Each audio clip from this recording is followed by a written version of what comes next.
sol yére yi xam ne subhanallah léegi fi lañ koy nekk di ko piis di ko def lu ne te loolu pour man loolu neexu si xol en fait nga respecté sa bopp en plus nga xam ne à travers ça on peut qualifier tes parents kii de xoolal papa xanaa gisuñu ko ñu doon génn. may nga ay kër képp koo xamante ni bëgg nga Seydina Muhammad ak ku bëgg Seydina Muhammad may nga ay kër na zemi tamit takkar naa si bu fekkee ne li ñu war a dëgg na te man miy wax ak yéen jàkkaarloog yéen si écran bi nii Tijaan laa man Tijaan laa yéen a ngi comprendre mais li muy wax ni daf ma tuuse yàlla xam na ko dafa nekk léegi voilà macha allah képp koo xam ne bëgg nga Sëriñ Tuubaa may nga ay kër képp ku bëgg Maam Maodo may nga ay kër ku bëgg Sëñ Babacar Si wala Sëñ Jeex may nga ay kër ku bëgg Maam Abdoulaye Niass ak waa këram may nga ay kër ku bëgg waa Thiénaba Niassène may nga ay kër ku bëgg waa ndeysaan wallaahi may nga ay kër képp koo xamante ni bëgg nga Seydina Muhammad ak ku bëgg Seydina Muhammad may nga ay kër. la moo gën a neex si voile quand tu te voiles yàlla da lay bindal tiyaab imagine ça en fait da ngay muuru protéger sa bopp voile bi pour yow la de mais yàlla da si continuer di la bindal tiyaaba nit ku muuru génn nit ku muurul génn wallahi alazim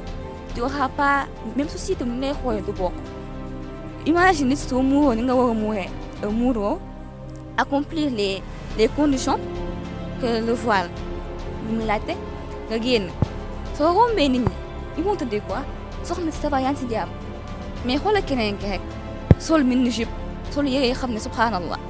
léegi fi lañ koy nekk di ko piis di ko def lu ne te loolu pour man loolu neexu si xol en fait nga respecté sa bopp en plus nga xam ne à travers ça on peut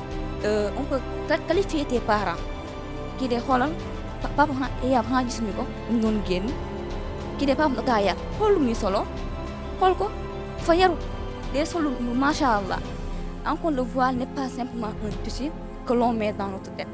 il dafa ànd ay comportement tu peux pas être là pour te dire que c'est une femme voilée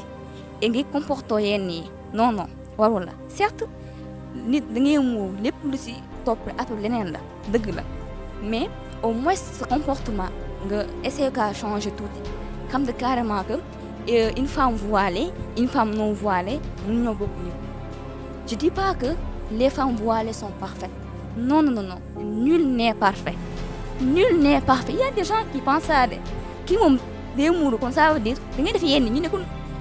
waa ki xanaa du muuru xool lu muy def déedéet c'est pas que tu es une femme voilée tu es parfaite bokkul parce que femme voilée bi ak femme non voilée bi ay nit lañu